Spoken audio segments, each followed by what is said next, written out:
Então, muito boa tarde. Eu sou a Natasha do Mais Fé e é um privilégio estar aqui com vocês hoje, nesse dia tão especial. E nós gostaríamos de saber um pouco dos seus sentimentos, né, sobre ter mais um tempo aqui no Brasil. O presidente Nelson, ele disse que nós saímos investidos do poder do alto quando nós viemos ao templo, né? E eu queria saber, né, Elder Soares e Sister Soares, como vocês já sentiram esse poder em sua própria vida e como os membros podem vivenciar esse poder mais plenamente em suas próprias vidas? Bom, quando a gente vem ao templo e participa das ordenanças, a gente relembra os convênios que nós fizemos. E ao relembrar os convênios, a nossa mente se conecta com mais força com o Salvador e os compromissos que nós fizemos são relembrados. E naquele momento, embora a gente esteja passando no templo, fazendo ordenanças por pessoas que já faleceram, é um momento de reflexão em que nós nos comprometemos mais uma vez a viver os princípios, as ordenanças, os convênios que nós fizemos com o Senhor de maneira mais forte. Cada vez que a gente se compromete um pouco mais com o Senhor de fazer mais, Ele se compromete também conosco de nos abençoar mais. Então o poder dele é maior, ele se expande na nossa vida. A obediência traz essas bênçãos. O comprometimento, o esforço em fazer as coisas que o Senhor nos pede, traz mais bênçãos na nossa vida. Então o poder do Senhor acaba se expandindo, o manto dele sobre nossa vida acaba se expandindo, e a gente tem mais capacidade de viver nesse mundo, mesmo despeito, considerando as dificuldades que nós temos, né? Pelo menos é isso que eu sinto no meu coração. Está escrito na entrada do templo, né, a casa do Senhor, santidade ao Senhor, é exatamente isso. Quando a gente entra na casa, a gente pensa, nossa, eu estou numa casa com um chão sagrado, né?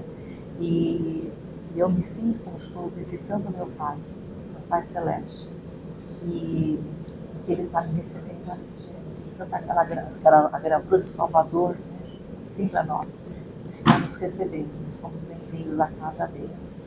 E ali nós podemos aprender, como o marido falou, relembrar o que já foi nos dito, mas a gente está, eu preciso fazer isso, eu preciso fazer melhor. Eu sei que eu posso fazer melhor, ser melhor amanhã do que eu fui hoje. Então, que a gente sente a santificação do Senhor por causa de ter estado lá. Muito obrigada. E nós sabemos que os primeiros santos dos últimos dias, quando eles chegaram nessa região, ainda Brasília não tinha sido construída. E eles estabeleceram os seus acampamentos e ali aconteceram as primeiras reuniões da igreja, né?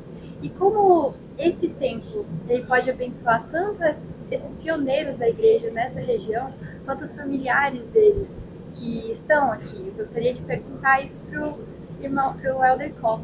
Como que esse templo ele pode abençoar tanto esses pioneiros que estavam aqui naquela época que não tinham templo, como eles podem abençoar também os familiares deles que estão aqui hoje e todas as pessoas que vão visitar esse templo. Aqueles que estavam aqui desde o começo ansiavam por um dia ir ao templo, né? Provavelmente na época que eles estavam aqui, eles pensavam, puxa, eu vou ter que ir para os Estados Unidos para ir para o templo. Depois veio o templo de São Paulo, os outros, e agora um bem próximo deles. Vai abençoar a vida deles, da sua descendência. Porque eu estava pensando aqui, quando o Elder Soares estava falando, que no mundo a gente ouve, tudo depende de você, mas no Evangelho, um pouquinho depende da gente e muito depende de Cristo, da sua expiação. E a gente só pode transformar a nossa vida recebendo as bênçãos plenas da expiação, e o templo nos proporciona isso, esses convênios que a gente faz lá. Então vai abençoar aquelas pessoas que esperaram tanto tempo, e essas que estão recebendo um tempo que são mais novas, né, mais recentes. Muito bom. Irmão Antônio Carlos Lima, Estandarte da Liberdade. Particularmente é uma emoção especial para mim, porque eu servi como missionário aqui há 32 anos. E ter um templo hoje é fruto do trabalho de muitos daqueles que me acompanharam naquele trabalho, e isso é uma bênção muito grande para este povo. E essa é a cidade do poder terreno neste país. Nós temos a nossa 12ª regra de fé, que nos diz que somos submissos à autoridade terrena. E o Senhor estabelece agora uma casa do poder celestial. Como os membros podem, aqui nesse lugar e em todo o Brasil, podem viver melhor o seu dever de cidadãos, membros da igreja, no seu dia a dia, e o seu dever de cidadãos celestiais no templo. Uma pergunta para os três, por favor. Olha, a sua pergunta é muito interessante, porque hoje, durante alguns tours que nós tivemos com alguns líderes governamentais e também pessoas da mídia, teve uma pergunta assim que foi muito incomum, né, que eles fizeram. Que benefícios o templo, a construção de um templo nessa cidade vai trazer para as pessoas que vivem aqui em Brasília, ou para as pessoas que são membros ou que não são membros? E eu fiquei pensando muito sobre isso na pergunta que eles fizeram, e chego à conclusão de que o Senhor, de uma maneira ou outra, ele vai influenciar ainda mais a população, os governantes, de uma maneira positiva, à medida que os membros da igreja, em cada vez em número maior, forem no templo, se comprometerem a viver as ordenanças, os convênios que eles fizeram lá. Eles vão ser uma luz para as outras pessoas. Eles vão poder influenciar muito mais a sua comunidade, o seu redor, pela maneira que eles vivem, o exemplo que eles dão, a influência que eles podem ser do bem para as outras pessoas. O Salvador, ele disse que ele é a luz do mundo, né? E quem segue a luz dele nunca vai andar em trevas. Como discípulos de Cristo, nós seguimos essa luz, nós incorporamos essa luz. E a luz que nós podemos irradiar para as pessoas, por causa dos nossos compromissos, convênios que fizemos no templo, vai ajudar outras pessoas a não andarem em trevas. Eles podem ver a luz do Salvador por meio daquilo que nós estamos vivendo. Então a nossa influência é uma influência marcante, pode ser uma influência marcante nessa comunidade, não só entre os líderes governamentais, por verem o estilo de vida que nós levamos, a contribuição que nós damos para a comunidade, para a sociedade, o amor que nós distribuímos para todas as pessoas, mas também dentro da nossa própria comunidade. Porque a comunidade de santos, segundo o que o livro de Mórmon fala, é a progênie de Cristo. E a progênie de Cristo é a representação do Salvador, né? Nós abraçamos o Salvador, abraçamos os convênios que fizemos com ele. Então isso pode fazer uma grande diferença na comunidade e no poder do governo, porque eles podem ver as nossas boas obras. Isso já é algo que vem lá dos velhos tempos, né?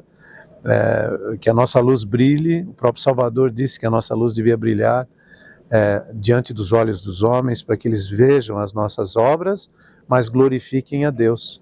Então é uma maneira também da gente glorificar a Deus, Jesus Cristo, por meio da maneira como nós vivemos.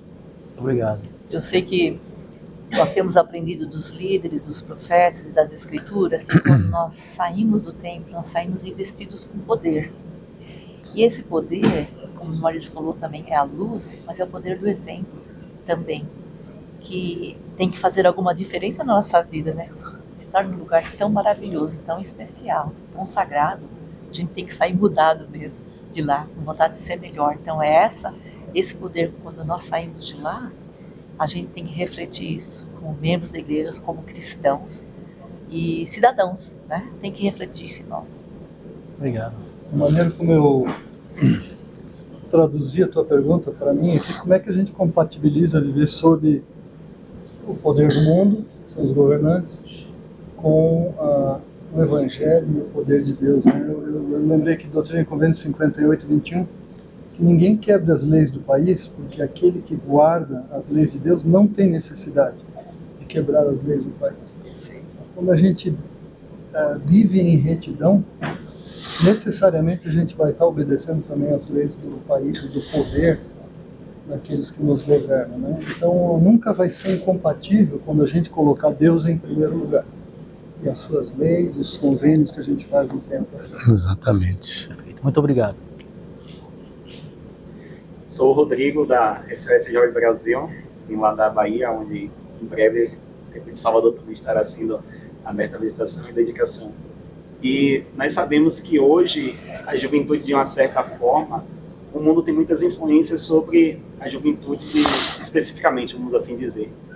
E nós queremos saber como que os líderes, os pais, os familiares podem trabalhar para que os jovens realmente façam do templo um lugar sagrado na vida deles. Quais os conselhos vocês poderiam dar para esses líderes e para esses jovens também, para que eles possam encarar o templo como um lugar sagrado para eles? Bom, o Salvador está muito preocupado com esse assunto, né? E uma das razões em que houveram alguns ajustes na idade para participar das ordenanças do templo, para realizar ordenanças do templo pelos jovens, demonstra a preocupação que o Senhor tem com seus filhos e o desejo que ele tem que eles possam participar mais intensamente e receber a influência do templo e das ordenanças que são realizadas lá. A única coisa que nós podemos fazer é levar os nossos filhos lá, é ajudar os nossos filhos a entender o propósito do templo, explicar para eles, ser um exemplo para eles, né?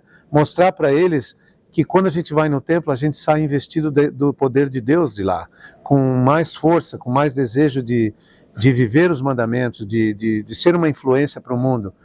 Então, os pais têm essa obrigação de ensinar os filhos não só por princípio, mas por preceito, que é o exemplo, né? O exemplo, mostrar o desejo, mostrar a felicidade que você sente quando você participa das ordenanças do templo, envolvê-los nesse trabalho.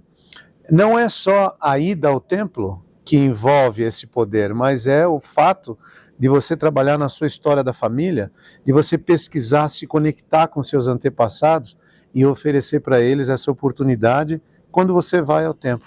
É um conjunto. O poder de ligar os pais aos filhos começa com esse esforço.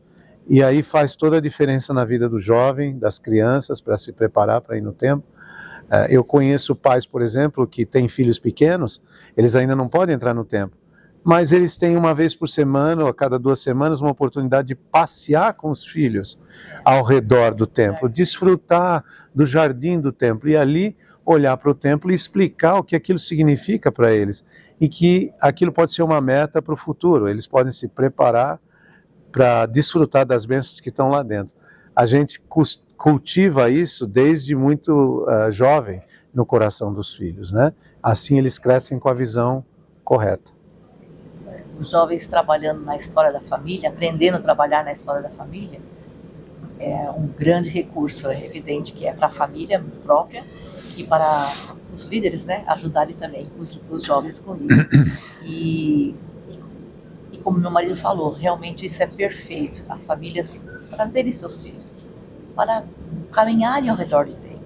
E cada vez que nós vamos ao templo, nós podemos compartilhar o que sentimos com as crianças, ou com os jovens, né, que não podem ir ainda, nós compartilharmos os nossos sentimentos de fé, testemunho. Estava conversando com o Alder Soares hoje aí. Por que os jovens arranjam tempo, dinheiro, energia para ir para um show de rock, por uma festa, fazem qualquer tipo de sacrifício porque eles têm a expectativa de alcançar um grau de felicidade lá. E aí, tanto o Alder Soares quanto a Cis Soares estavam falando sobre preceito, sobre como a gente se sente. E se a gente conseguir mostrar para o jovem, ou demonstrar que quando a gente vai para o templo a gente se sente feliz, a gente se sente satisfeito, preenchido, eu acho que o jovem vai ter mais vontade também de fazer um sacrifício, de estar lá, porque vai ter uma expectativa de sentir felicidade, né? E a felicidade, o homem existe para que tenha alegria, no F2:25. Se a gente conseguir traduzir isso, que o templo traz isso para a gente, alegria, felicidade, eu acho que vai ser mais fácil o jovem ter vontade de frequentar o templo. Interessante que só um adicional aqui. Eu e o Elder Cor conduzimos um tour com o embaixador de Malawi e uma senhora assistente dele que estava acompanhando ele. E o nome dela era Felicidade. Happiness, felicidade. Então, quando nós estávamos fazendo o tour, nós relacionamos muito as coisas que acontecem lá dentro com a felicidade que nós podemos sentir, a felicidade que nós podemos receber como família, como indivíduos. E no final do tour, quando ela, depois que nós explicamos tudo e ela visitou a sala celestial e ela ficou ali refletindo, né, por um momento, na saída, nós perguntamos: Felicidade, o que você sentiu no templo, né? A resposta dela foi óbvia, né? Felicidade, né? Ela sentiu paz, ela expressou aquele sentimento, né? Ela pôde refletir um pouco até a profundidade do nome dela, né? E foi muito interessante ver a reação positiva dela. Ela não é membro da igreja, mas teve a oportunidade de conhecer um ambiente onde se relaciona com o nome dela, que traz o sentimento que o nome dela reflete, né? Foi uma experiência muito positiva. Muito bom, muito obrigado. E para encerrar, nós gostaríamos de agradecer muito, primeiramente, pelo chamado que vocês têm como no apostolado, né, do Senhor, pelo Elder Co, que hoje é o primeiro dia como presidente da Área Brasil. Nós somos muito gratos por todo o trabalho de serviço que vocês têm com o Senhor e pelo exemplo que vocês são para todos nós. E para encerrar, nós gostaríamos muito de pedir que vocês três pudessem prestar o testemunho de vocês, né, sobre Jesus Cristo e sobre o templo, para que todo o Brasil, todas as pessoas que estejam assistindo essa entrevista possam sentir lá da casa deles um pouquinho do testemunho que vocês têm sobre o nosso Salvador e sobre o templo. Então pode começar aqui com a Sister Soares, com a Elder Soares, depois com a Elder Co. Obrigada. É um privilégio muito grande trabalhar na obra do Senhor, ser considerado um servo para trabalhar na obra dele. Isso para mim é mais que um privilégio e uma bênção, e poder testificar do Salvador, a missão dele aqui na Terra. Eu amo muito meu Salvador, amo muito o Pai Celestial, e o sacrifício que ele fez por nós é tudo. E nós, por mais que fizermos, nunca vai se comparar, é evidente que não, mas é isso que eu tenho dentro de mim. Eu quero servir para agradecer tudo que ele fez por mim. O Salvador do mundo, o Redentor do mundo. Eu também sou tão grata que hoje nós temos líderes, profetas, videntes, reveladores, para nos ajudar nessa jornada. Essa jornada é difícil, mas tão maravilhosa ao mesmo tempo. Então eu sou muito grata para Deus. Em nome de Jesus Cristo. Amém. Eu vou prestar para poder terminar com o apóstolo. Tenho certeza que o propósito dessa vida é conhecer Deus e Jesus Cristo. É João 17,3, né? E no templo a gente consegue conhecer melhor Deus e Jesus Cristo, que tudo lá aponta para eles. Eu sei que eles vivem, que essa é a igreja de Jesus Cristo, e que só é possível a gente sentir plena felicidade e associação com Deus e Jesus Cristo sendo membro dessa igreja, fazendo convênios e mantendo esses convênios na nossa vida. Em nome de Jesus Cristo, amém. Amém. Como minha esposa disse, é uma honra ser membro da igreja, ser escolhido pelo Senhor para participar dessa obra. É uma honra ser digno de entrar na casa do Senhor. Nenhum de nós é perfeito, todos nós temos nossos desafios, estamos todos buscando a nossa perfeição, de alguma maneira, nos esforçando. E o fato de possuirmos uma recomendação do templo é um passo à frente a esse caminho da perfeição que vai ser concedido para nós. Eu tenho muita fé nisso, pela graça do Salvador, pelo amor que Ele tem por nós.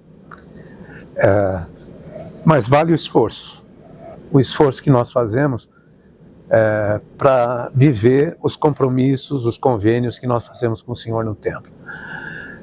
Na frente do templo tem um título lá escrito Santidade ao Senhor, Casa do Senhor. Quando a gente olha aquilo, a gente entra na casa do Senhor com o desejo de ser santo. E eu testifico isso, que o fato de nós refletirmos sobre aquele título da casa do Senhor, uma santidade ao Senhor, é uma inspiração para que nós nos tornemos santos, verdadeiros santos perante o Senhor. Então eu testifico que a cada vez que nós vamos no templo, nós adicionamos um pouquinho mais nessa santidade. Cada vez que nós nos comprometemos de viver os convênios que nós fizemos com o Senhor, nós adicionamos um pouquinho mais nessa santidade. E quando nós saímos do templo, o compromisso de continuar vivendo isso no dia a dia, adiciona e vai adicionando um pouco mais na nossa santidade, com a fé de que o Senhor vai nos abençoar no futuro e nos tornaremos verdadeiramente santos perante os olhos do Senhor. É isso que o Senhor deseja para nós. Eu testifico que o amor de Deus é tão grande, que Ele proporciona isso por meio das ordenanças que foram restauradas no templo. Ele deseja que nós nos tornemos santos, que nós nos tornemos como Ele, e que nós recebamos todas as coisas que Ele tem. E isso por causa do amor tão profundo, tão forte que Ele tem por nós, com seus filhos, e Ele deseja que nós desfrutemos das mesmas coisas que Ele tem. Deus é um Pai tão amoroso, que Ele concedeu o seu Filho em sacrifício, e nós, por meio das ordenanças do templo, nós lembramos desse sacrifício. Tudo nos leva a pensar e refletir sobre o sacrifício de Cristo dentro do templo, com o único propósito de nós nos tornarmos como Ele, de nos tornarmos eternos, de nos tornarmos unidos para sempre com nossa família, com nossos filhos, com os nossos antepassados, nossa posteridade. Testifico que esses princípios são verdade e são baseados nesse amor tão profundo que Deus, nosso Pai Celestial, tem por nós, e o amor que Jesus Cristo teve por Deus ao seguir aquilo que Ele foi pedido, mas também por nós, seus filhos, porque Ele sabia que nós seríamos incapazes de fazer isso por nós mesmos. Testifico dessas verdades, que Deus é um Pai de amor, um Pai eterno, e que deseja compartilhar tudo conosco. E Jesus Cristo é nosso irmão mais velho, um exemplo. Ele foi quem restaurou, por meio do sacerdócio, todas as bênçãos do templo, por meio de revelação ao profeta, e temos hoje esse privilégio de desfrutar dessas bênçãos na nossa era. Quando meus pais se batizaram na igreja, não existia nenhum templo na América Latina. Meus pais esperaram 14, 15 anos, basicamente, para receber suas ordenanças no templo. Foi algo que nós sonhávamos cada dia, porque a distância, os custos altos para ir aos Estados Unidos eram muito grandes para uma família inteira.